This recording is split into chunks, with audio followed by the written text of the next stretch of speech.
Born, very unfortunate looking child, half blind, but mum made me get clever. I said basically develop a sense of humour to not get bullied. Digital marketing, why? It's the understanding of people I've always been interested in. I was always fascinated by how you could make people do things or why people did the things that they did. Looking at like psychology and then going to uni and doing sociology and just understanding those behaviours and then realising that basically marketing is just consistent manipulation.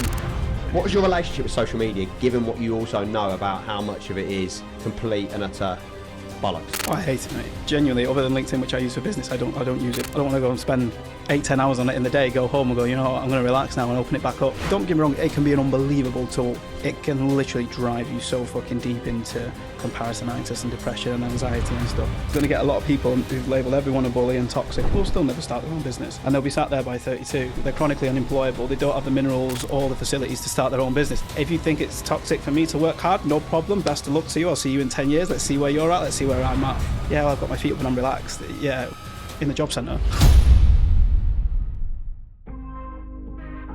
Before you start this episode, please can you click subscribe below and follow our social handles in the description. It's a massive help and it keeps you up to date with all the exciting announcements from the podcast.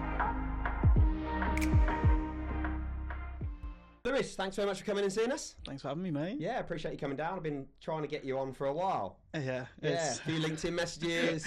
Yeah. You've been. I'm not going to tell about awkwardness airing me a few years ago or anything like that. You've been chasing. Did I air you a few years ago? No, you said, yeah, we'll see how it goes, you know. We'll see. Yeah. Sorry, Speak mate. to me in a couple of months. And I was Sorry, like, okay, mate. cool. That's 3 years on. And I thought, I'll send him another message because I really like what he does. Well, you got me eventually, so persistence is key. Persistence beats resistance. That's what they say. Agree. Another pointless little comment, but there we go. Right, I'm going to throw you in off the bat, mate. Same question I asked to everyone to start is, I'll give you a minute. I'd like you to take me from Lewis at the start of your life to Lewis today and see if you can wrap it up in about a minute. Okay. You ready for the challenge? Yeah. Okay. Go on. Minute. Start. Born, very unfortunate looking child, half blind, bowl cut. Didn't really know much, but mum made me get clever and I had to basically develop a sense of humour to not get bullied. Went through, got a scholarship to private school. That changed my life, opened my eyes up to how money works, how the world works. Left it, tried getting a few jobs. Was, I don't know, maybe a little bit arrogant / a little bit naive, thought I could do it a little bit better, and then 6 years ago decided bite the bullet, put up or shut up, did that. Lightbulb Media was born, and here we are 6 years later. It's going all right so far, touch wood. Didn't time you, but I think that was about 40 seconds, so that was pretty good, wasn't it? We've had some people who rabble on for about 5 minutes, but that was good. No, Wrapped it all up in under I'm a not minute. that interesting. Yeah, I didn't think you'd be one to fluff things up. Right, digital marketing, why? What's the crack? Is it a big, massive goal that Lewis has always wanted to be this guy or not? No, to be honest with you, mate, it's the understanding of people I've always been interested in.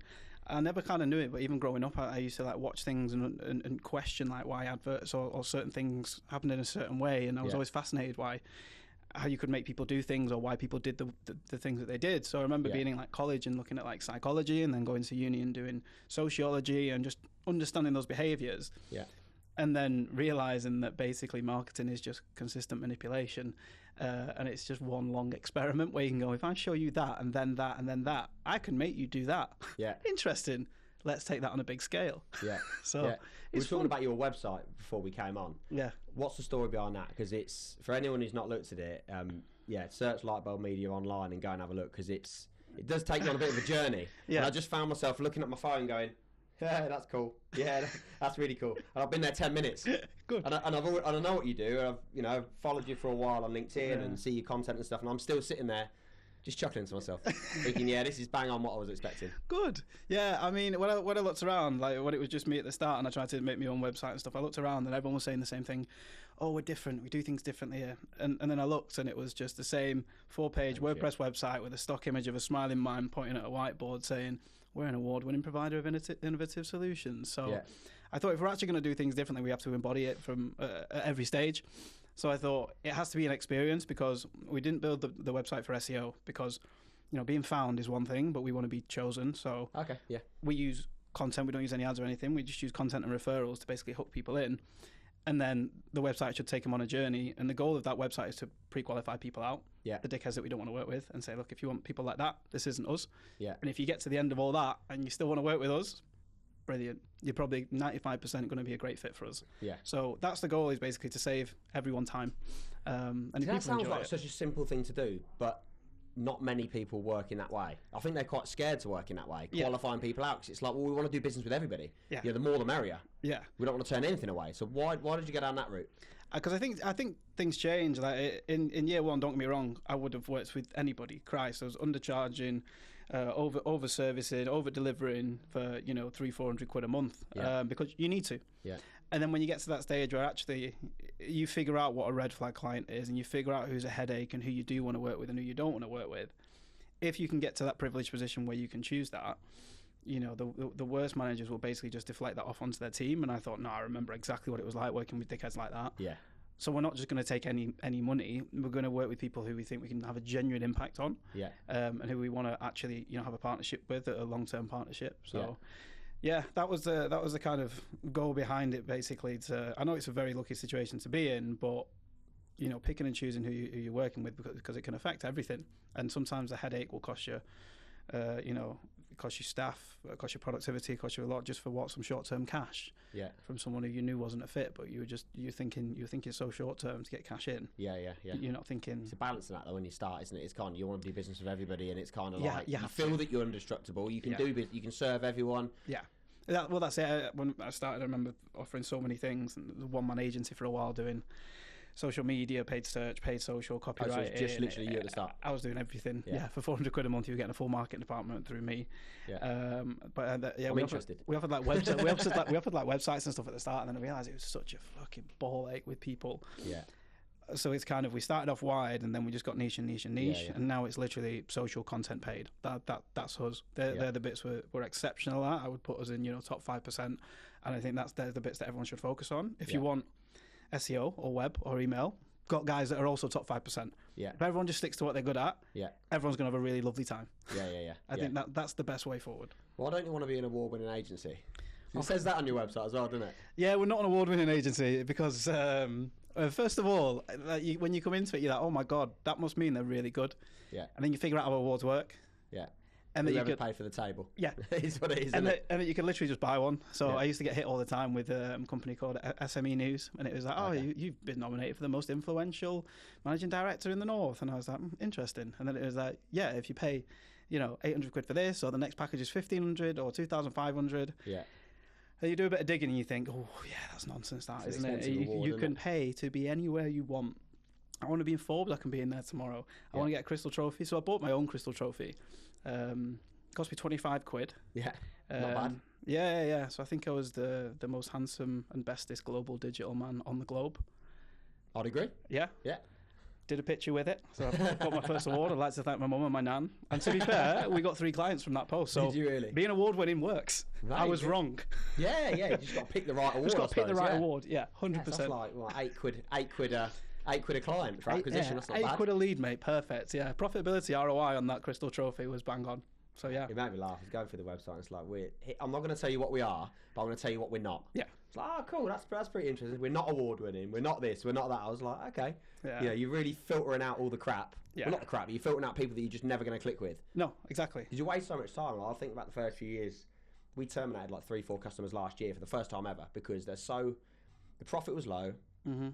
They just were conflicting with us all the time. Different beliefs, different ways of doing things. And they were creating problems to make our system look bad. And I can see that because I've got the data. Yeah. I can see calls coming in. You're saying no calls are coming. I can see it. Yeah. I got the recording. Like, I can see it on the data sheet. Yeah. So it was like, I just thought, it's not worth it. Like, these 3 clients were making us about £300 a month. And I just rung them all up and I said, and they were late payers and stuff as well. And it's like, why are we're 5 years in now? Like, why are we keep doing this? And they were the ones that we were really flexible with at the start. Of course. Oh yeah, we'll take that clause out of the contract. And we'll, because we was, get it in. Yeah. I was like, look, we just can't do business anymore. Like, we'll let you go. Whatever the notice you need is 2-3 months to get set up somewhere else. I can even refer you to one of our competitors that are decent. But it's just not working for us anymore. And that felt great. Yeah. It felt really good. I'd never have done that year one. No. But you can't. You have to do what you have to do until you get to a stage where you can choose what to do. Ultimately, but it is, you notice that trend, and it was always weird because I used to hear that, and it was like, $500 client versus $5,000 client, and you see that meme, and it's so true, because without fail, our bigger spending clients have such, there's such easy people to work with, and there's such little headaches, and then it's the low spending ones that they want a 100 grand service on a £100 budget, and like you say, it's not just, even if it was just the basic and you were just providing the basic service, it's everything else that comes with it that actually means you're not just the lowest paying client anyway. Now with all the stress and all that, we're now taking our eye off the ball with our higher value clients. Now the team is stressed, and I might lose one of the high performers out of the team. All for what? A few £100 a month. I was all like, for taking on the wrong person. Yeah. So you've got to cut the bad apples early, I think. And it's tough because when I got into this business, I wanted to help SMEs. Yeah. That was the goal. Yeah. But now what I've realised with more experience is that some people can't be helped. Yeah. 100%. And that it's not my job to change their mind. We are service providers, not therapists. Yeah. If you come, I will give you all the honest solutions without you having to pay me a penny and say, this is what I would do, or this is, you're not ready yet, or that you speak to these people first. I will give you all those. Yeah. If you don't want to accept those solutions, that's your prerogative. Yeah. But they are the solutions that you came to ask for. So it remains the truth. Whether you like it or not, it remains the truth. How often are you, like, not falling out with people about that, but like you say on the website you're not yes people, and that's what you've just said there in the last couple of minutes. It's got to be right for both parties, and some people you'll give the right advice to, but they just won't listen because of they're interested in false senses of what good is, like views or whatever. They're not actually looking at the data that's coming out the back of the posts or the content and stuff. So have you really fallen out with somebody?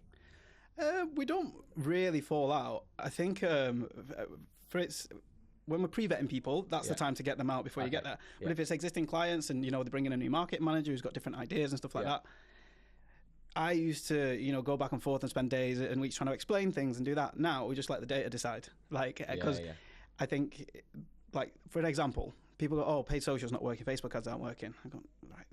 You would explain, okay, well actually, what it's doing is you're getting brand sentiment, and then look at your increase in brand searches on Google, and it's affecting the entire funnel. You're getting in front of new people and creating that demand that Google can then capture. Yeah. So if you turn that tap off at the top, this is all going to get damaged. I used to have that chat.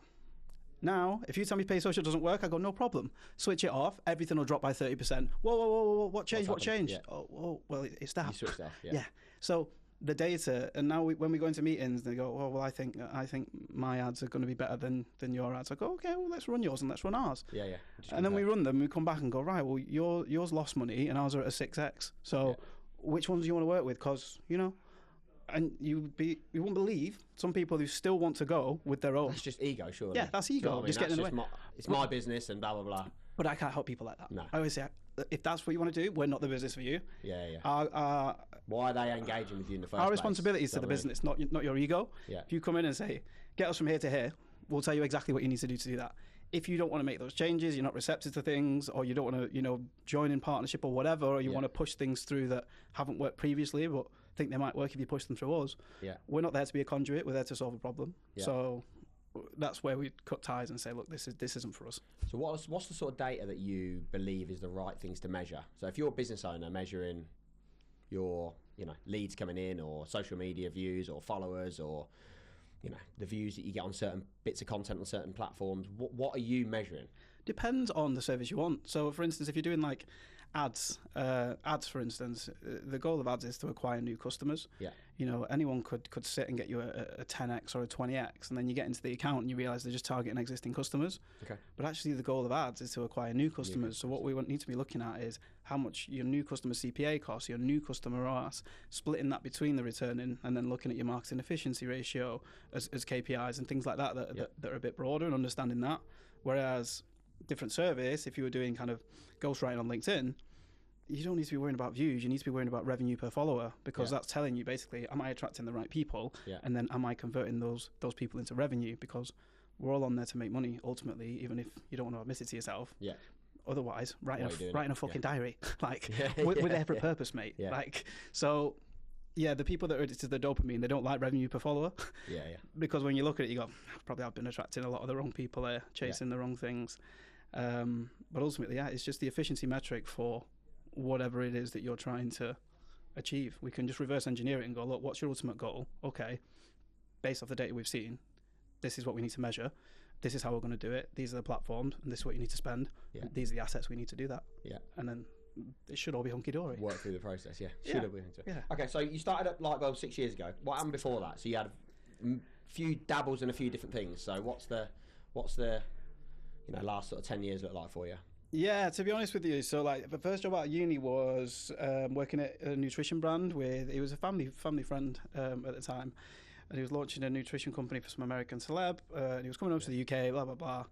So I had to sell out all these events in the UK at all these venues. Is that the Insanity bloke? Yeah, Sean T. Sean, yeah. So I did that.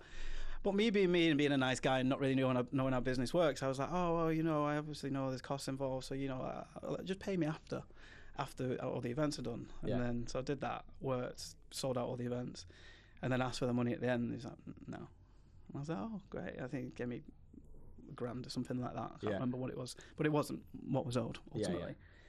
And then it's like, well, what do you do? Because if it's your best mate's brother-in-law, you can't really petrol bomb the house, which is what I wanted to do. But very grateful for it, because it's a business lesson that I'm glad happened for $6,000 rather than $600,000. The sooner it happens, the sooner you realise, I don't care if it's your mum, your nan, whatever. Contract stuff up, get everything in writing. You can't trust anybody in business because as soon as money's involved, people change. I don't care how close you think you are to somebody.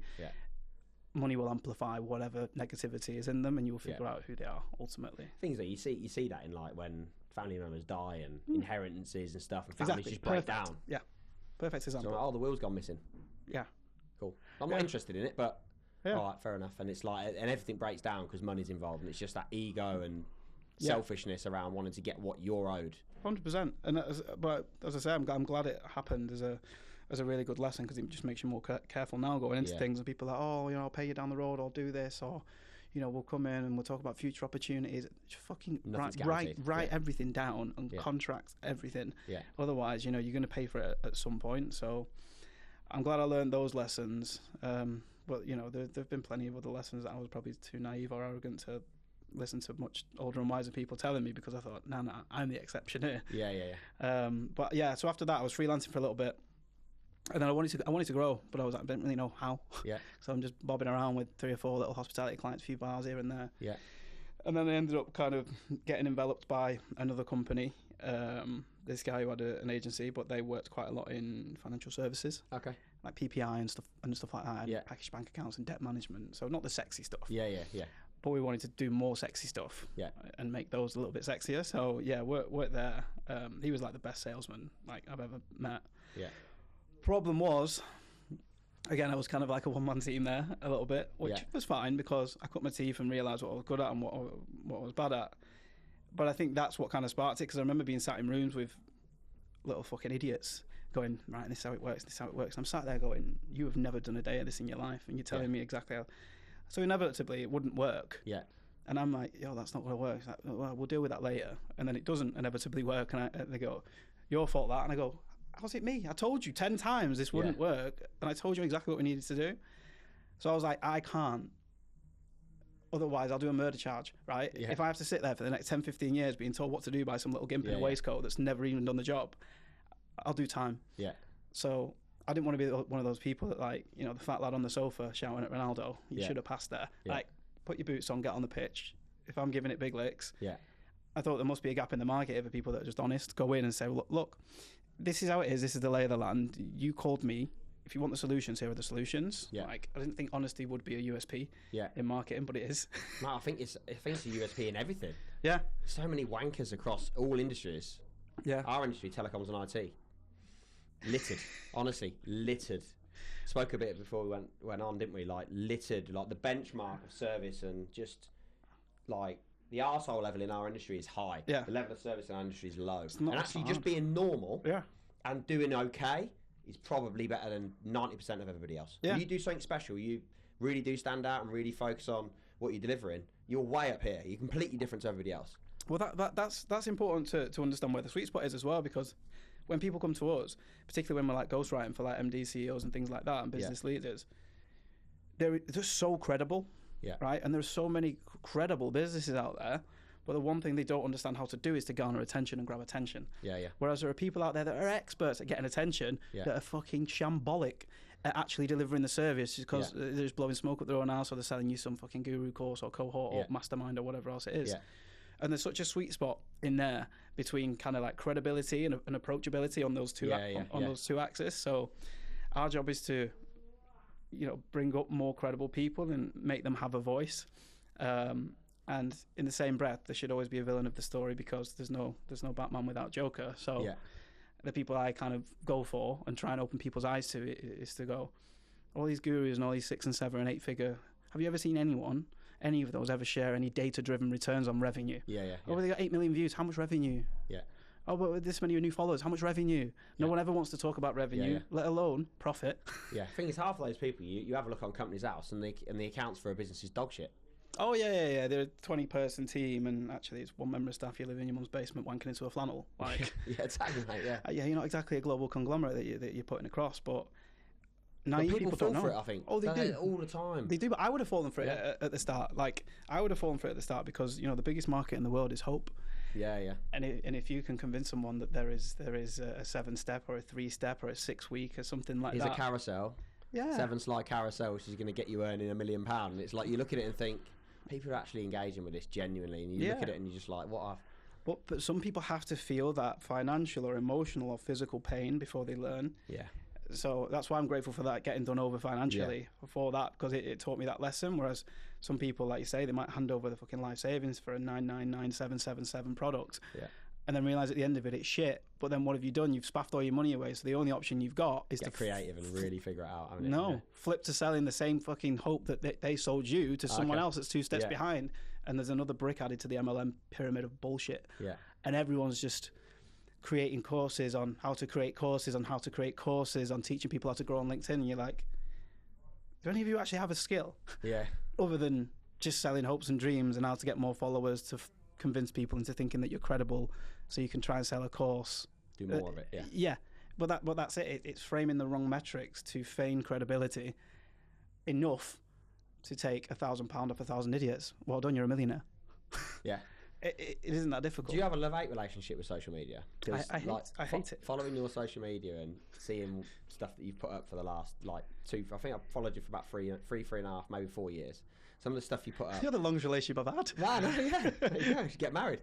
Some of the shit you put up is funny as hell. It is funny as hell, and I love the stuff that you put. Every time that you put up a post, have a look at it, and it's always well written. There's always an element of sarcasm in the post every single time, but it's sarcasm that makes me just laugh and think, what a ledge, fair enough.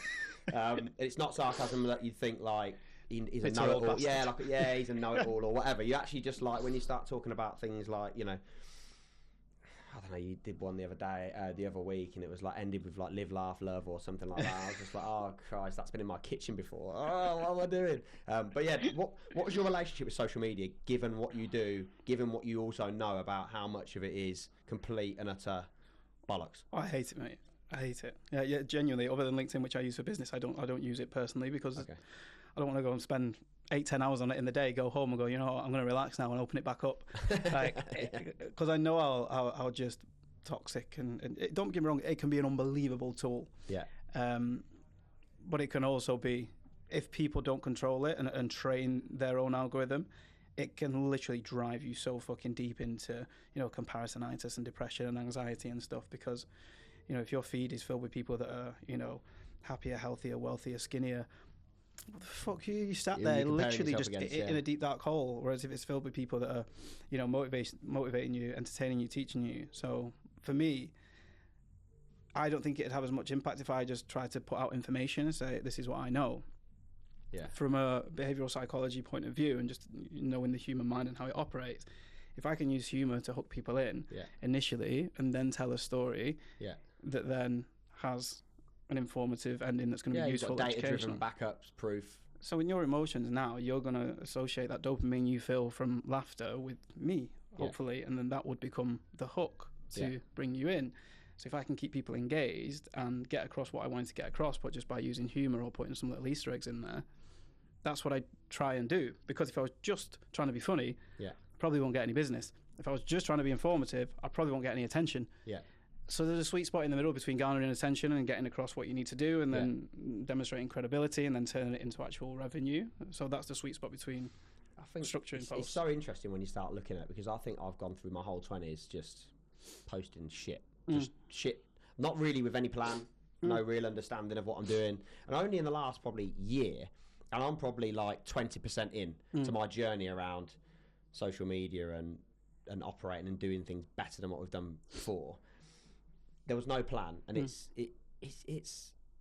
a black art. It feels like a black art. The way you talk about it seems so simple, and you know, because you've got experience in it, and this is your remit, I suppose. But when you're talking about that sweet spot and mirroring up your content, I find it difficult to just get an identity. You know, who is somebody? If you've got an MD coming to you who's a certain type of person, what process do you guys go through individually or as a business to kind of understand what is actually going to work for them? Because great content for an individual that's not a fit for it ain't going to work. You're on, like you said, with your axes, you're unbalanced, so you got that middle bit where you really need to got that sweet spot. So how do you go through that process with someone? Yeah, because like the worst advice is like be yourself. If everyone's just themselves, fucking hell, nobody'd ever make any money because everyone's weird, deranged, has all these weird fetishes. You got to be who your ideal client needs you to be if you're on there to make money, obviously, which most people are. And if you're not, then fucking hell, what you doing spending your time on LinkedIn for fun? Like go and get a hobby, go and buy some Lego, I don't know. But ultimately, when we come in, people have this misconception that, it's a bit too risky what you write. And I was like, well, I wouldn't write what I write for you, Mr. Financial Director of a FTSE 100. I wouldn't do that because it wouldn't work, because your ideal client wants this, this and this. In that way, I suppose, it's the deep knowledge of not just the person themselves and who they are and their experiences, but it's actually their ideal client and what they want to see and hear, and how we basically grab attention with topics that they would care about and then demonstrate credibility in a way that is not jargon filled, because what a lot of people do in every industry is they create content for their own peers. Accountants will talk about accountants jargon for their own peers, whereas I'm looking at it going, can you fucking save me tax? That's all I care about. Well, actually, you know, with this FIAC, don't care. Like, my pain point is save me money. And then people are too busy speaking to their peers in that bubble of peers that they forget to go higher funnel for universally relatable topics as well. So it could be, do you know what I mean, football or parenting or bad bosses or whatever. All these topics that people outside of your industry can engage in, because when they engage, it opens it up to their networks, their respective networks, and ultimately, once people start liking you because you've got stuff in common, you've then got a team of unofficial BDMs that are like, you've got to go and speak to, you know, Vic or something like that. You've got to go and speak to Craig if you want Windows. It gives you a team of unofficial BDMs where you, rather than targeting that person and hoping that person buys, actually these 20 are just referring me people, and if that person buys, great, amazing, being a nice person and just being likable.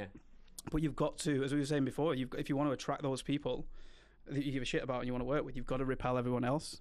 You can't just go on there and try and be all things to all people, because indifference is the enemy when it comes to marketing, and that's what this stuff is. As much as you might feel like it's just you pouring out your emotions or sharing a picture of a sandwich, it's marketing. So you've got to actually treat it like that. I've never looked at it before. Is it what you said there? Indifferences kills the marketing. Well, what's the point? Do you know what I mean? If someone disagrees, naturally, I think when I look back over the businesses that we've got, and we've had phases where you want to be everything to everybody because you think that's the right way to go. But it's like, if I post something and someone disagrees with it and writes a comment, fantastic. Fantastic. That's going out to their network, and then someone else might disagree or someone else might agree, and it'll go like that. Great. If I post something, we do something called like the so what test when we're creating content for clients, and they go, why don't we have followers on our page? I was like, because you're a fucking accountancy page. Like, how many accountancy pages do you follow? Like, if we're going to do that, we need to put a series of content in play that's people are going to keep coming back for, because they're going to learn something. And did you know you could save this much tax? On Monday we drop a tax tip, and on Wednesday we drop a business how to reduce corporation tax or something like that.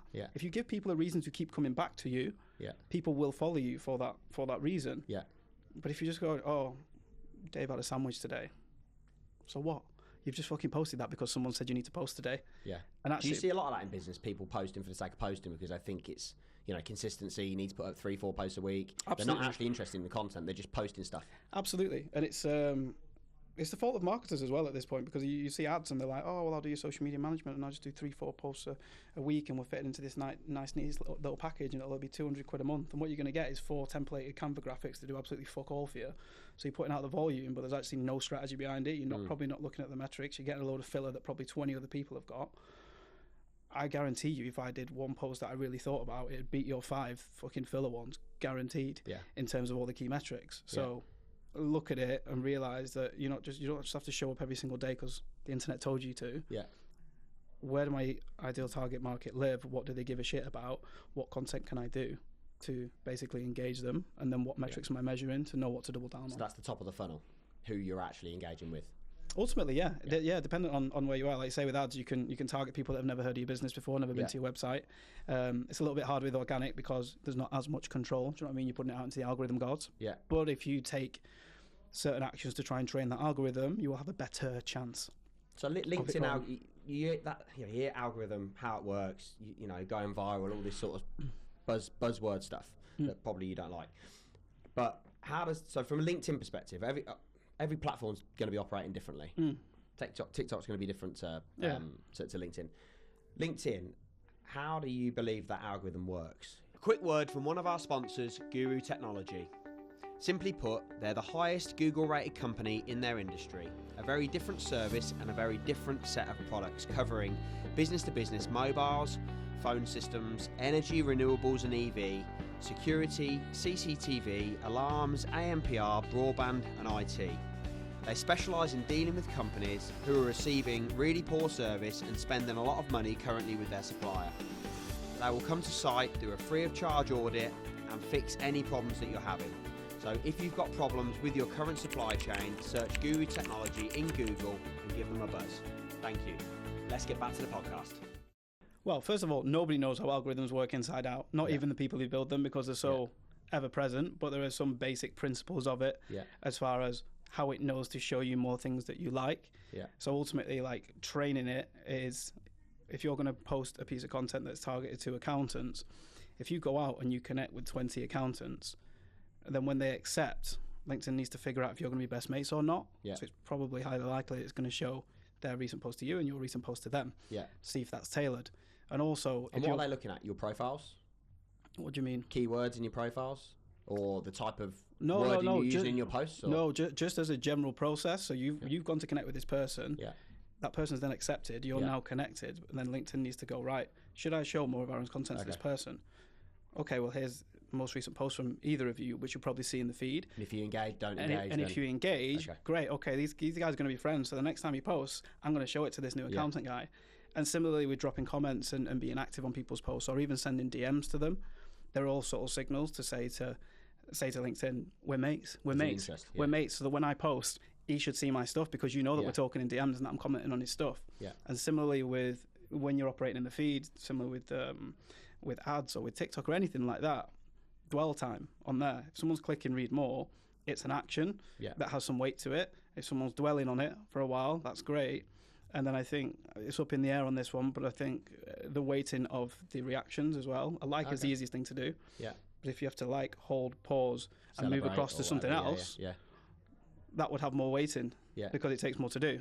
So it's likely going to get pushed further. And then a comment, you've taken time out of your day to leave a comment on this. That's massive weighting, and it will push it out even further. Yeah. So, there are ways around it where they're not definite. Obviously, I can't say with any certainty, but every single time I've done it, it's worked. So that's all I can say from the data that I've got. Yeah, it works. You can train the algorithm to give you a better chance. How do you come up with your personal social media stuff? How do you come up with it? To be honest with you, mate, it's what I say to people about writing. Write when you're in a flow state. So it's very rare that I'll be sat there going, I'm going to post today, and I'll just do it off the cuff. Okay. If it's first thing in the morning, last thing at night, on a dog walk, in the shower, whatever, you have a few ideas, I can bang out 3 or 4 there, just if something's happened in the news or someone said something to me or I've had a chat with a client that's something spurs something on, something, I'm like, they'll all go in. So in my phone there's probably like 300 notes set of posts. And then when it gets to it, you can look at it and go, firstly, what is going to be timely here? Like what is a current affair that people are going to feel emotive about? Yeah. And secondly, what do I need in terms of strategy? Yeah. Because we've got to a stage where we can pretty much guarantee when we get leads now, based off what we put out as far as, right, top funnel will go out here. Yeah. There's a case study post wrapped up for this, and then we're going to do a bit of a direct nudge here. Yeah. And then we might get 4 or 5 leads through, of which 1 or 2 might be qualified. Yeah. So it's understanding where that is as well. Okay. So sometimes it might be casting the net with a couple of top funnel posts until we know we've got some eyeballs, and then we go, right, hit them with a case study now, because we know we've got some captive eyeballs. Yeah. And then just the law of averages. That's the one big thing that I've known Vic for a few years. We spoke about him before. Get a shout out. There you go. Yeah, big thumb. And the one thing he said to me was like, just try and train yourself to always be thinking, is this content? Even something stupid. So I kind of, that immediately, as soon as he said that to me, this was a little while ago, exactly what you said there. I've got a notes thing in my iPhone and just dump pictures in there, little messages in there. Like, I had one last night. I woke up at 1:30. Delilah was screaming, went and got her a bottle, put her back into bed. My missus is sorting her out, and I was like, oh, and I can't even remember what it is now because my phone's literally over there. But there was something that came to me, and I was like, I could do a LinkedIn post on that. Here's what I learned about B2B sales. Yeah. Well, I could wrap that as some sort of telecom thing. I could do like this fake thing, and I wouldn't have done that 12 months ago. Yeah. Because I'm actively thinking in certain situations and certain things that crop up or whatever, or maybe just because my mind is not very active doing something else, working, I'm more kind of just relaxed to openly intake information. Yeah, I'm just dumping shit in there, and then I get to kind of when I want to actually think about it. Yeah, and I sit down with Kim and I'm like, right, this is kind of concept of this post, and I think this is it. And she's looking at me like I've got 4 heads, and I'm like, no, I think this would be good. But it's all, I'll just list it all on a notes thing, and some of it is used, some of it's not, some of it's been in there for ages and I won't even touch it. Same. My mind thinks that was good then, but maybe it sounds a bit corny and a bit shit now. But the biggest change has been identifying and just putting a little note in and being open to think that could be content. That's progress though, because what a lot of people get to, the reason they won't do that is because their unconscious mind goes, nobody gives a fuck, nobody will care. Whereas now you're thinking people might care, and that's the next step. Yeah. And then the next step after that is thinking, I don't give a fuck if people care. Like this is going out because it's part of a wider strategy and a purpose. But that is massive progress, because the fear of posting is the thing that holds most people back. When you actually dig into it, which we do on our calls with people, they're like, oh, I've got nothing interesting to say, and then they'll fucking tell you something about how they were rock climbing with Richard Branson the other day, and I'm like, you're so boring, mate. And they turn out to be the most interesting person. Yeah, they don't see it. But you're blinded. Maybe. You're blinded by your own kind of. You think it's the fear. It is. Like, this is the 30. This will probably be the 33rd episode. 2.5 years, and I still don't like recording my own content on LinkedIn. But I'll sit here and have a chat with you. Yeah, I'm okay with that. Yeah, different format. Yeah, but then doing some quirky video which puts me out my comfort zone on LinkedIn. Yeah, just feels unnatural. What is it though? What would you, if you put something out, what are you seeing as failure or success in there? What are you looking for? Say if you put out a fucking wacky video. If you said to me 2 years ago what's failure and success, I'd say amount of engagement. Yep. I'd say, have I acquired new followers for that? You know, is the content interesting? Am I getting some likes out of it? Are people commenting on it? Now I'm looking at it more as we put some content out last week that actually got less engagement, less comments, less likes, and less views, whatever the hell that means, but less views, engagement on LinkedIn, and 2 leads came in from it. Bang. So I'm looking at it thinking, okay, I'm learning, I'm learning this whole LinkedIn stuff. I'm still very much a beginner when it comes to putting content out, even though I've put content out on LinkedIn probably for 10 years. Yeah. And I look back at some of the things that I've done 2-3 years ago, and I'm like, well, so do I, mate. Why? What the fuck is... And your memories come up on Facebook and you're like... Yeah, that's exactly what it's like. What was I smoking? That was only 3 years ago. And I'm like, I'm 36, 33 then. I should really have known what I was doing. And you look at it, you're like, it's fucking stupid. Why have I even done that? But that's progress in itself as well, because I look back and I think, why would anybody even listening to that? Yeah. Like, you have to look back. If you're looking back and thinking that's all right, you're not growing as a writer, you're not growing in confidence, you're not growing in business. Everyone should be looking back like you do. Look at your Zante 09 pictures. I look at the memories. I'm like, 15 years ago, I said, anyone want to go out on the piss and this and all this sort of stuff. I'm with just like, drop top rosary beads, like All Saints top chain hanging there, and some like 9-carat thing that's turning my arm purple. And it's like, that was only 15 years ago. I was 21. Yeah, I was a man. You should be embarrassed, mate. Everyone should look back and be embarrassed of who they were 5 years ago. Yeah. And then the further you go back, the more embarrassed you should be, honestly. And you'll look back in 5 years' time and look back now and think, fucking hell, why did I give so much of a toss about putting that stuff out? Because you've started it and it's been going really well, and you're like, shit. I've never been a person that I think, when I look back, I've always been quite young, quite bolshy, quite... When I've worked for other businesses and I've worked through them, like I said before we come on, from door knocking to telesales, banging the phones every day for 2-3 years, 100% commission, and working through other businesses into director roles and stuff, and working through and learning. I've always been the youngest in the room. I've never really given a shit, regardless of what people say. But then I think in my 20s, when I look back, I probably did give a shit more than I gave myself credit for. Of course. I didn't think it at the time, so I'm a bit more arrogant, a bit more, well, I don't give a fuck, you're a dinosaur, you're 50, like, what do you know about technology and what's happening in the marketplace and data-driven decisions? You're still operating like manual diaries and all this sort of stuff, even though I still do that. And I'm like, I look back and it's like, I'm talking shit. Yeah. And I really think the last 3-4 years have probably been my biggest years of growth. Because I feel like I've got a balance. Yeah. I don't give a fuck as much, but I do give a little bit of a fuck. So I've still got a way to go. Yeah. And even in the last like 6 months of content that I've been putting out, there's a massive change. Yeah. Just a basic, when I've thought, I don't know what I'm doing. I'm just putting content out. Yeah.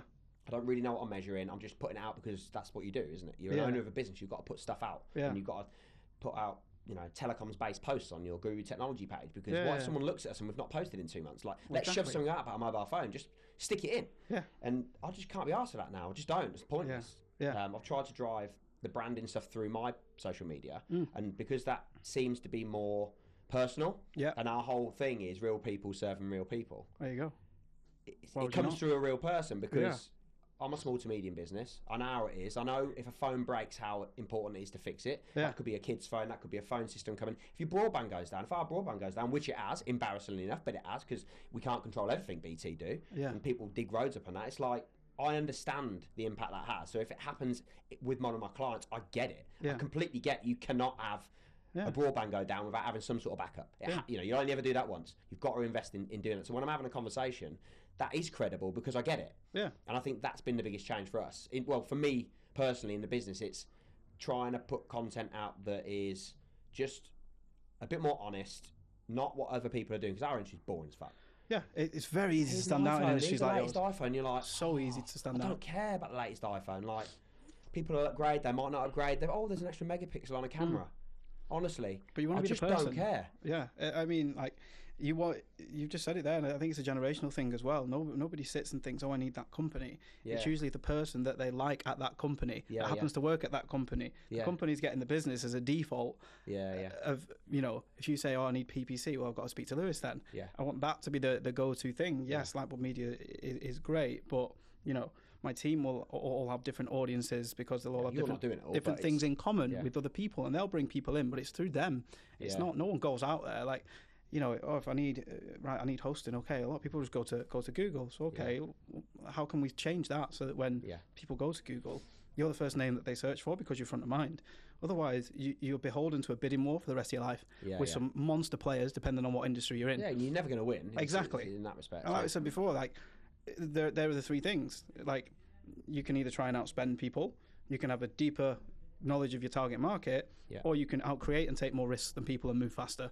Decide which one of those camps you want to be in, and if you can be in these two together, amazing. If you're willing to be creative and move fast, and you've done the research and you're digging in and you're speaking to your target customers, you'd be amazed how many people do not speak to their own customers and figure out, why did you choose us? Why not the other person? Why did you almost not choose us? What was the best? What was the worst thing? And they go, I wonder who our target market is. Just fucking ask them. There's 100 sat there, and you're going, wonder what it could be. And I'm like, this is your best source. See, we've not done that in a few years. But when we last did it, it was because either me or John at the time were the two people bringing business in. Yeah. Because you and John, great. Yeah. Good people. Yeah. Nothing about, your mobile phone was great. No, it was a great phone. Yeah. Or it was a cheaper deal, or we saw a bit more value, a bit more flexibility. You sometimes get those, but most of the time it is because we like the person we met. Yeah. But it's relationship versus transaction. What's the longer lifetime value? The relationship 1,000,000 times. I can't think of it in one setting where it's just a transactional relationship. Especially if it's your type of customer as well. 100%. And the referrals they will bring in off that relationship, because they go, I like you, I get on with you, so will Dave, my mate. Yeah. And then Dave might know 10 other people, and before you know it, you've spent absolutely zero. And just through getting one client, you've now got 10. Yeah. So making the most of those relationships is really, really important. And I think that balance is really important as well, because I was the same as you. But I think there's a kind of a blessing in that youthful naivety. Yeah. But I'm a big advocate of being your own biggest fan. Yeah. And also your own biggest critic. Yeah. And I think if you go too far either way, you're going to tip over. Yeah, yeah. So ultimately, I think that's where the sweet spot lies in going, you know what? Yeah, I can fucking change things. But that doesn't mean that Terry, who's been sat there for 60 years since World War II, doesn't have some shit to tell me that I can then use and make in a better way. There will just be things that I will be able to do differently. And I think a lot of young people kind of they close off because it's trendy to now, and everyone that disagrees with you is a bully and a hater, and you'll never be criticised by someone doing more than you. It's just nonsense, because you know what that is? It's just emotional fragility. Yeah. Because we've grown up in a generation that everyone has been kind of mollycoddled, and no one likes being told no. Yeah. And no one wants to appear weak. They want to have the appearance of hustling and being busy, and they want to appear to have the status of a business owner without doing the actual stuff that a founder and business owner needs to do. But they're the stuff, like, that's what I think social media is really bad at, is you look around and you're like, this guy is running a £1 million business, getting all these contracts, working with big brands, and he's working 1.5 hours a day, and he's got flexible time to do what he wants, when he wants. He can go to the gym 3 times a day, he can go and work on this, he can do yoga in the morning, he can meditate at 5 o'clock because it's the right thing to do. He's got a great work-life balance situation going, and he's only working a couple hours a day. He's not working at the weekends, he's not taking calls in the evening, he's going on retreats, he's got 10 holidays a year, and that is what social media shoves down your neck. So if he's selling a course for how to achieve that. And you know exactly. why he can achieve that? Because he's selling the hope of a course that gives him the money that then allows him to have that freedom. He didn't start that from the start. I call it the influencer arc. People who work their absolute bollocks off all the hours God sends, doing stuff, you know, stepping, grinding, right? Doing the whole hustle bro culture. They'll get to a point, an inflection point here, and then they'll go, right, I need to keep selling stuff. But it's not a very big market who will buy, this is fucking hard, put your head down for 5 years and don't look up. What do I need to do? I need to do platitudes. You should take it easy. Take a day off. Call your boss toxic. Quit. Do quiet quitting. Do loud quitting. Take risks. Yeah. It's just be kind, you know? Just shit platitudes that, because if I'm trying to sell something, there's 10 million people that want to hear, take it easy and put your feet up. Yeah, of course. And I just need to human nature, though, isn't it? I just need to take a pound off all them people and I'm doing good. So it's like, what got you there versus suddenly I've achieved enlightenment, it's no, because other people by putting their feet up aren't going to achieve that because you didn't either. And no one else. It makes you feel, when you disagree with that, it makes you feel like a dinosaur. That's how you're treated. Well, this is the modern way. This is social media, it's social selling, it's this, it's that. And it's like, you don't have to go and do the grind. Why are you working 3 times as hard? You need to work less hard. And that's the problem with society, isn't it? And you don't know until it's too late, because you're going to get a lot of people there who've labelled everyone a bully and toxic and etc. But they will still never start their own business, and they'll be sat there by 32.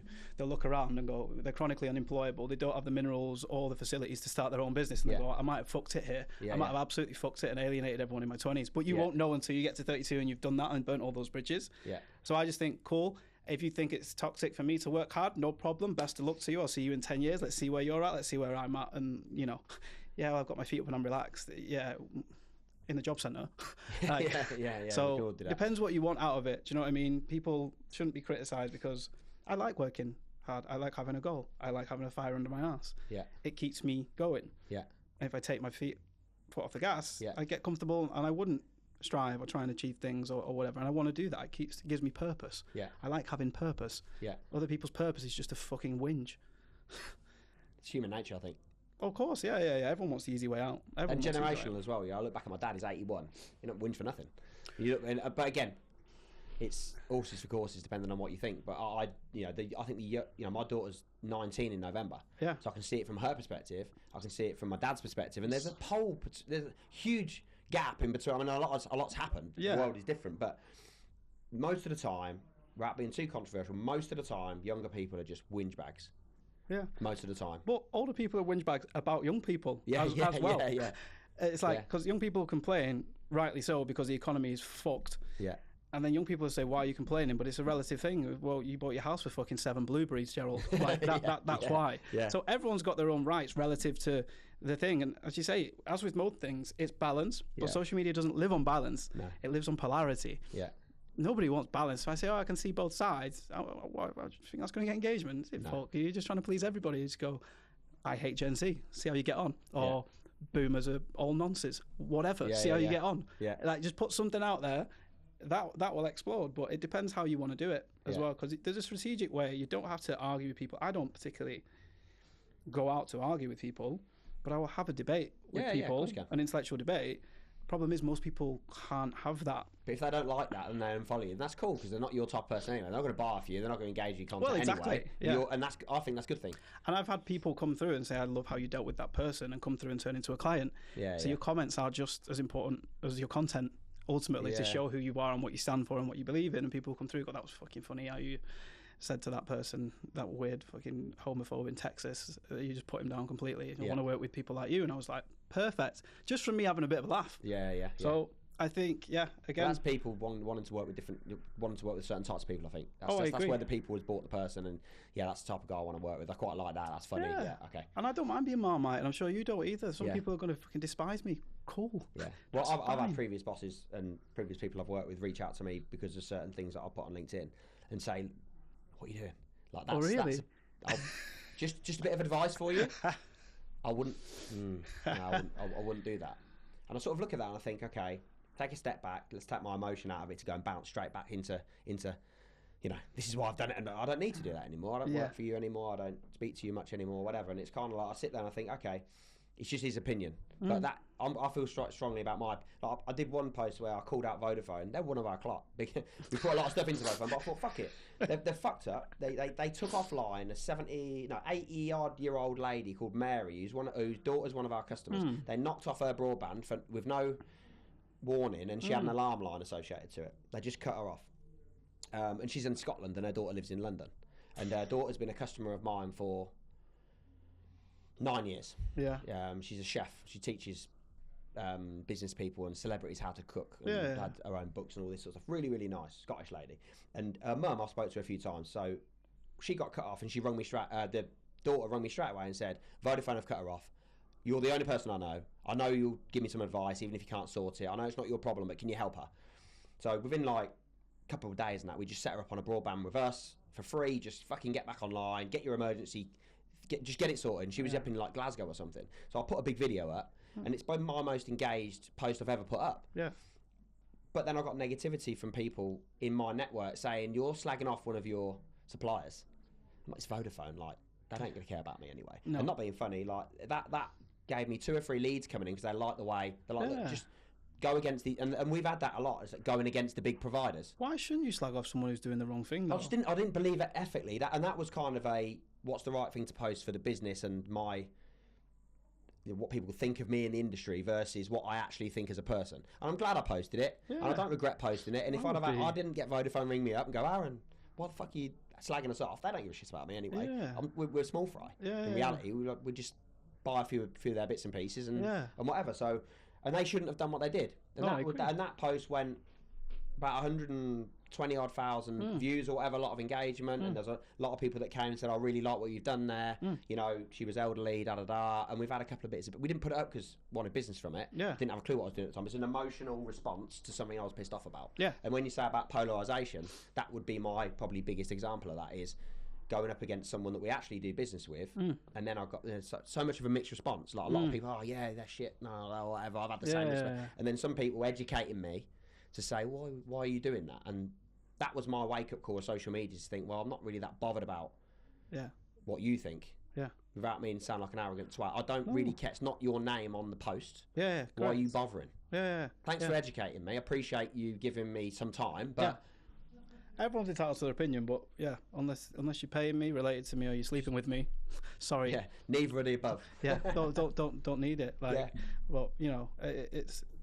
I will always have an open debate with people if they're willing to do that. Because like you say, worst case scenario, one of you learns something. I think.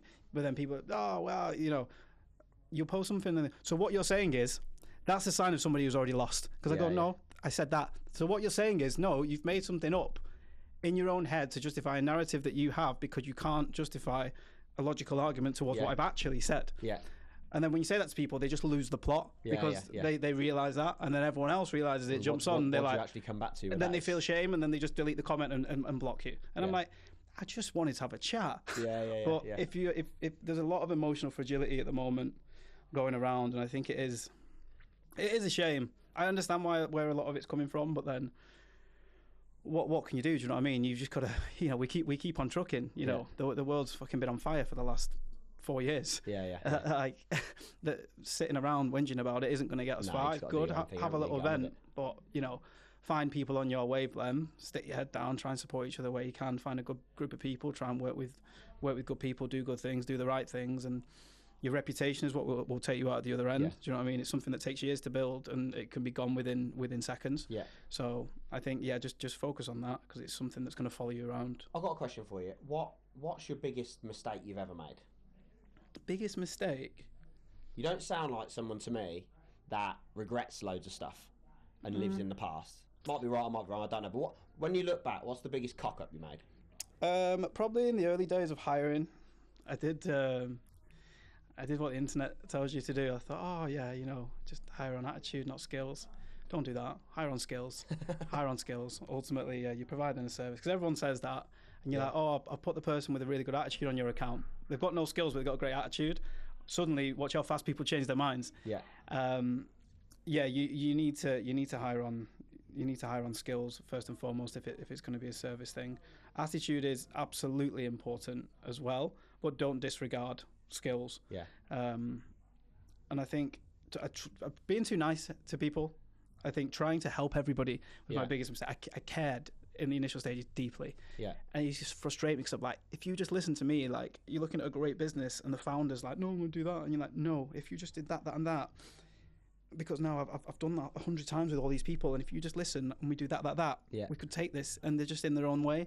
Yeah. And I used to spend ages and ages going over. Trying to convince someone that's never going to be convinced. And then I was like, right, I'm not a therapist. I wasted so much time, so much money doing that. I was like, if people are serious about growing, here is all these case studies and all this work we've done and all the data that we've got. We can do it for you too. Yeah. If you're serious about it. And if you don't want to do it, no problem. Go somewhere else. It's not our headache anymore. Yeah. And I think, that took up a lot of time in the initial stages. So I think I know the answer to this. So we went out on social media like LinkedIn, Instagram, Facebook and stuff and said that you were coming on, and we've had some people sort of contact and want to ask some questions directly. So I want to just flip and just bang some questions out for you. So Darren on LinkedIn said, I think I know the answer to this.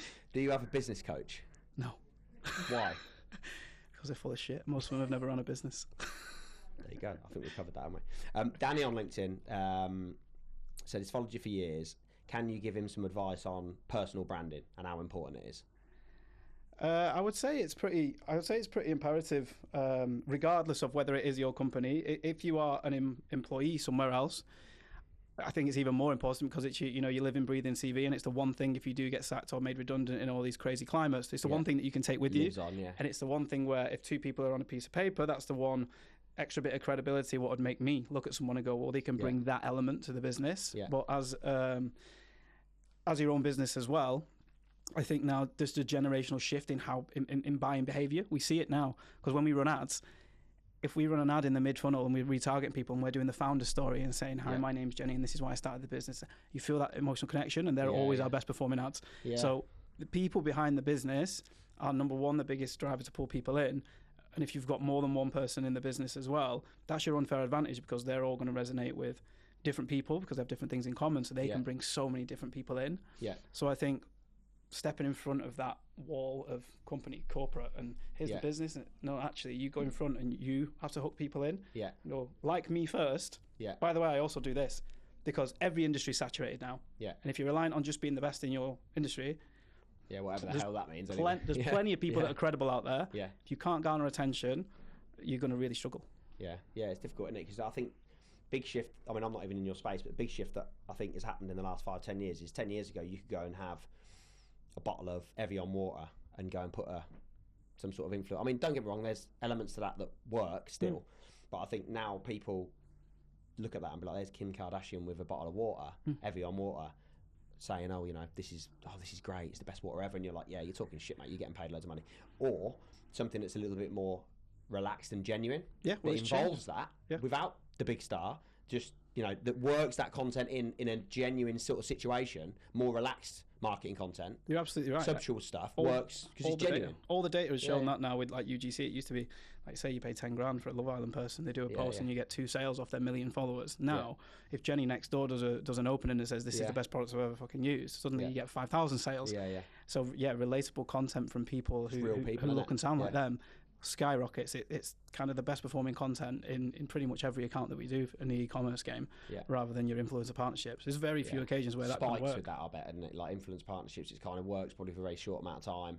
You haven't got loyalty, and well, it depends. It depends how you do it. Do you know what I mean? If you look at like your Logan Paul and your KSI with Prime, ridiculous. It works at that level, of course. But then they've given fucking 50% of the business to those two, Kim Kardashian and Skims and stuff. Someone else is doing the work. She just gets 40% for putting a face to it. Works at that level. If it's some Z-list Love Islander from 6 years ago, and you're trying to sell, I don't know, fucking makeup brushes, and they've never been known for having makeup brushes, you're probably not going to do that well. No, There's got to be relevance and research. Pinning your hopes on the name.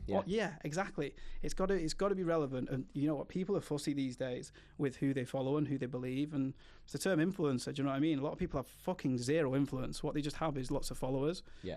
And actually, people who can exert real influence is usually the young mum at the end of the street with 3,000 followers. But when she posts, 500 people go and buy that thing. That's real influence. And a lot of people overlook the micro.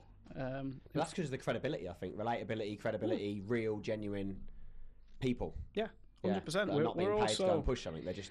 We're all getting tired of capitalism, I think, consciously or subconsciously. And we're just, we're just reading between the lines on stuff now and going, fuck off, mate. Fuck off. That's you just know, don't you? You do. It. So that's why you have to have that connection and become like a humanized brand and speak like a human being. Even if you are a B2B service provider now, everyone's B2B, B2C, everything's person to person. Yeah, of course it is. It always has been. I said the same thing. We had a new guy start the other day, and I said, he went, how do you pitch in front of like a corporate customer? How do you pitch in front of like a small to medium business customer? I was like, well, if you'd have asked me 10 years ago, it'd be different. I've sat in front of Formula One companies and acquired the business. I've sat in front of small people in a porter cabin and acquired the business. Now, and maybe this is different because I own the business and you've got that weight of that pitch because you own it, but I'll go and sit in front and regardless of the office, whether I've got a Formula One car hanging above my head and I used to feel really intimidated because there's 9 people in the room, or whether you've just got a guy who's having a coffee in a porter cabin and your shoes are fucking filthy when you walk out into a fucking pit of mud, you just, whatever the brand is, you've got to speak to it. You're speaking to a guy or a girl. That's it. And if you can get on their level, that's it. Everything else is really easy. Like, just forget about the brand. Yeah, people think they're speaking to the entire company. Yeah, nobody wants you in this industry to rock up with a slide deck in a 3-piece, with big shiny shoes, and say, "This is a."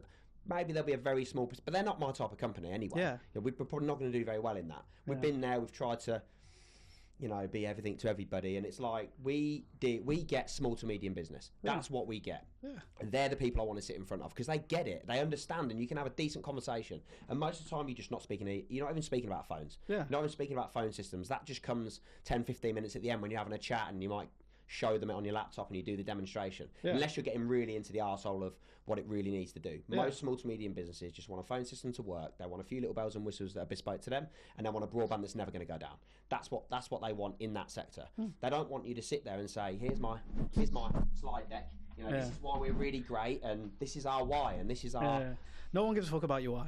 No one ever has. You give a fuck about your why. Yeah, exactly. And people lead with 7 slides about them, and I'm going, people don't make it customer centric anymore, and that's so important to actually tailor it to the person you're speaking to. So for us, if I'm speaking to, the MD of the company, it's his money. He's worried about bottom line and efficiency and scaling.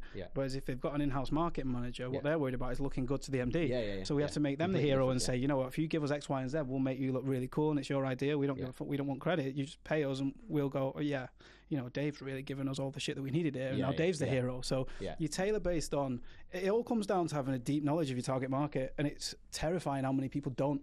Well, our target market is 18 to 32-year-old men. And then what? Like, what do they behave? What do they feel? What do they do? What do they believe? What are their fears? Like, it's so top level, and they go, our target market is everyone. Lol. It's not everyone. And if you think it's everyone, you don't know your target market. So everyone has a phone system and broadband, but there's certain people that we just won't work with. Exactly. It's just not going to happen. It's pointless going into the bid. Exactly. I'd rather not bid and waste the time. I'd rather go focus where we want to play. And it's so efficient for you because it's going to save you money and effort and time over the long run. Just hitting and less people. Disappointment as well. It's soul destroying in sales when you're pitching to people. You're just never going to win. They're never going to buy from you. That's why I got sacked from door to door because we were going round to people that weren't due for renewal. Do you want to renew? Were you doing that at Manchester? Yeah. Salford, getting told to fuck off in the rain until like 7 or 8 o'clock at night. What was the company called? I can't remember. Well, there was two big companies that were doing it at the time. All the time they were like, right. Called Endeavour? No, I think it began with A. Yeah, but I remember that. I worked for a big company doing that, but they had loads of little. It was a pyramid scheme. Loads of little ones. We went up to Manchester a couple of times and worked with like a guy called Chris Roger, a guy called Ali Mir. That rings a bell. Ali Mir, yeah. Rings a Same bell. thing I was doing down here for 2.5 years. But I said to him straight away, I said, look, surely we should there's data on whose renewals are coming up. Let's go to their houses because they're in market for this. Yeah. Someone's just signed a new contract. What are the fucking odds on them getting another new contract? Yeah. Fucking and zero. you're knocking on their door at 9 at night and they're just fucking not interested, mate. And I'm like, surely we've just got to have some common sense. And obviously that's the difference why I'm not a salesman, why I'm a marketer, because I'll present information to people in a way where you convince yourself that you need it. Yeah. Whereas a salesperson has to convince you that you need it. Yeah. So it's the two different things and they work hand in hand, but ultimately that's the thing that made me realise that sales probably isn't for me, because I think it's an amazing skill. But maybe I'm just too precious because I don't like rejection, so I'd rather go, you want this, don't you? You want this, come and have this. Yeah. What we sell ultimately in marketing is insecurity. In any business, B2B, B2C, whatever else it is, we sell insecurity to people. Yeah. So it's a conflict of interest, but it works. Puts bread on the table and it works, and that's the nature of capitalism ultimately. Yeah. No, it makes sense. Right, Rachel on Insta said, how do you stand out from others in your sector? Very easily. Very easily. It's you just got to look at the lay of the land, and everyone, like say, when you go onto the sites, everyone says the exact same thing. We're an award-winning provider of innovative solutions, and nobody actually says like what they actually do or goes in there. It's very much polished, and look at our awards, and other people think we're great, where we meet them on the personal level, genuinely just being honest with it as well. So did the customer research and was like, right, they charge too much, overpromise, underdeliver, tie you in for too long. So we shorten the minimum contract time span. We don't do the 12-month contracts. We don't need to. We back ourselves on our results. So it's like three months at a time, which people tend to work with. It gives you a get out of jail free clause, which is really, really good. The service that we provide is good. I think we're incredibly well priced for the value that we provide. And then just with the nature of attention, like I say, there's incredible agencies out there. There's incredible fucking marketers out there. But they don't know how to garner attention. So what's my one unfair advantage? I can write. I didn't like going networking. I didn't like speaking. So I was like, I need to use my unfair advantage here. Get people to look. Okay, well, now they're looking. What happens now? Well, let's send them to a website. And genuinely, the amount of messages we get that say we were considering 4 or 5, and then we went on your website and it had to be you.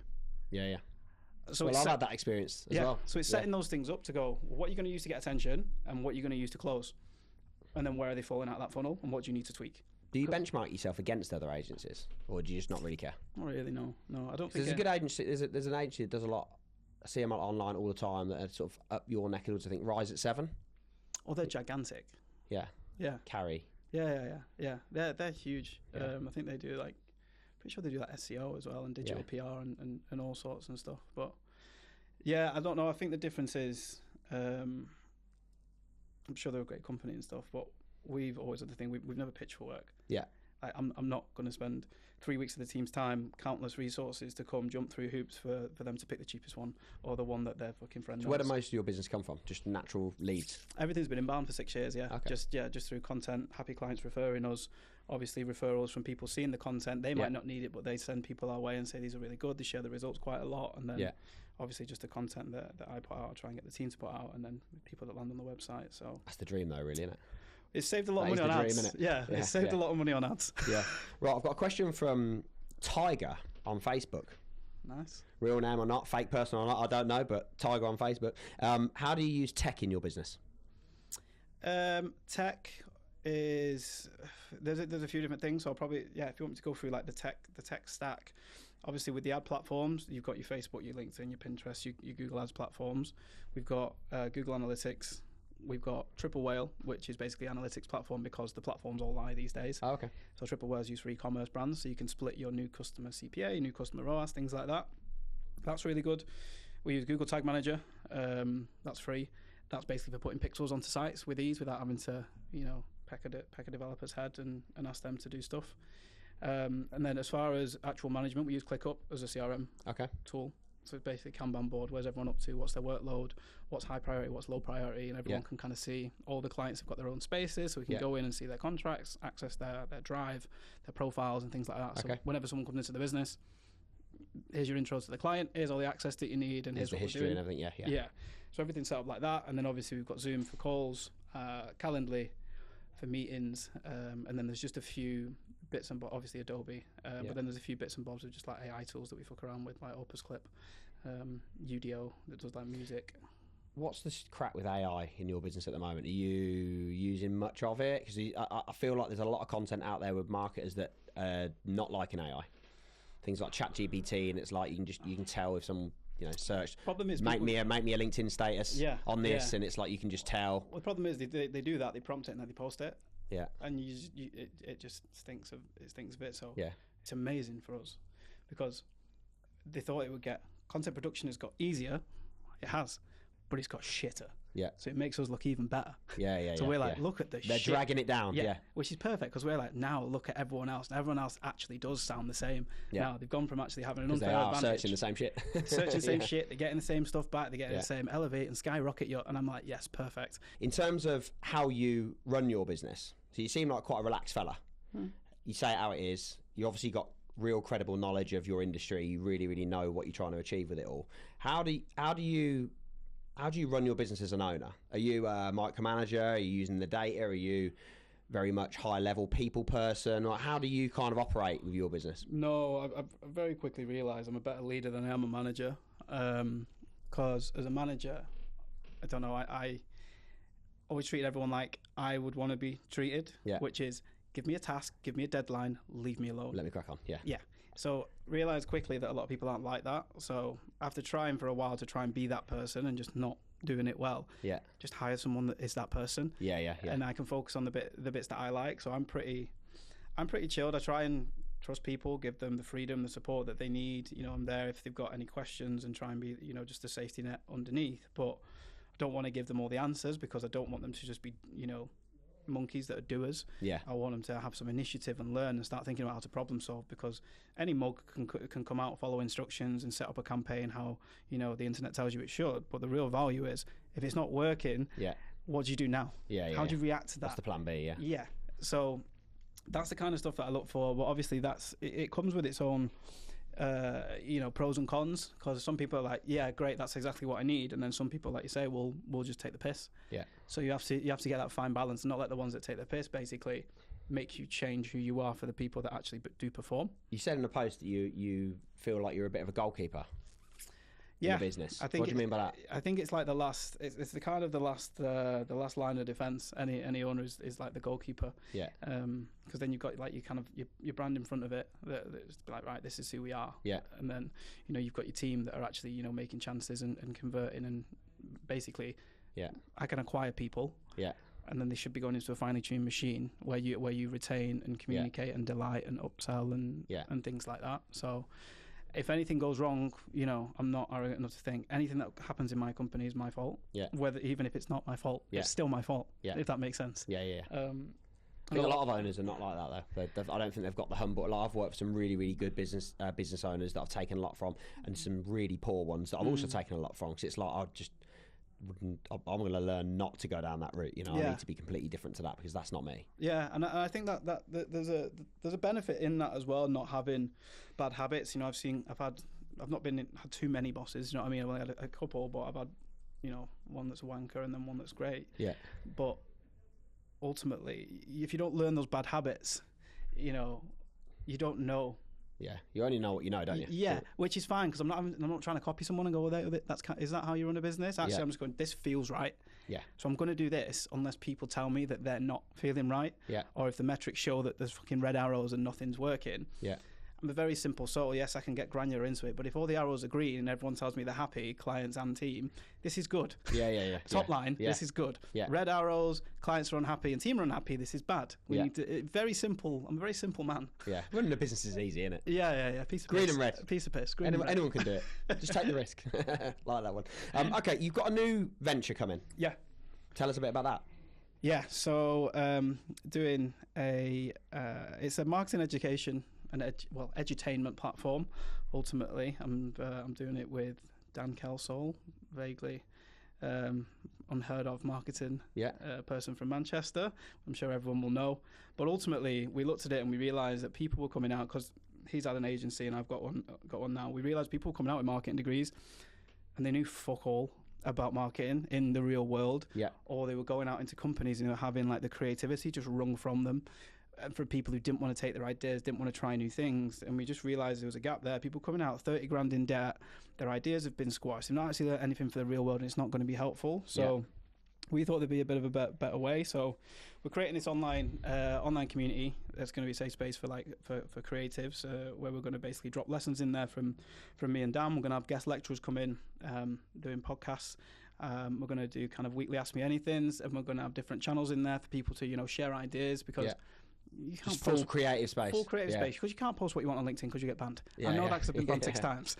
So it's a nice safe space. You'll have to watch that creative space. You'll have people posting like feet content and stuff like that, won't you? Well, this is it. We've got it. Yeah, we'll have to vet it. It's open to all. Yeah, sometimes people take it a bit far. So yeah, but there will be some rules in there. Obviously, you can't just be an absolute knobhead, just in general. But yeah, it's just going to be a space for people where they're actually going to learn something. Do you know what I mean? For the price of like a quid a day, to come in, have a laugh, learn a couple of things that you can actually use in real life that are backed by real data, and hopefully meet people. And there's also a long-term plan of basically to help young marketers get into great jobs, great creative jobs as well. So we've got companies that are already interested now in the people that we're going to have in there. So we can set coursework for them. We will grade it, and then the companies will basically trust our judgment to say. So in terms of your new venture, is there anything else that's out there that's actually fitting that space right now? Not from what we've seen, no, because we've got experience in quite a lot of things across me and Dan, and the people we're getting in across all sorts of things. You know, it can be, from creativity and music, or emails, or SEO, or whatever.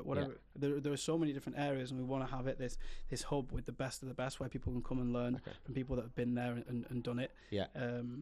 Hopefully just find really good opportunities, a really good network of other creatives, somewhere where they can have an outlet, because my boss told me I couldn't do this, what does everyone else think of it? And actually, if 20 other creatives that are experienced go, that is fucking brilliant, suddenly that person is G'd up and they go, actually, this just isn't the company for me, I'm going to go work somewhere else where they appreciate me. That could be incredible for any industry though, couldn't it, as well? Just having that network of people that are like-minded, different to challenge it, but like-minded to give you the confidence you need.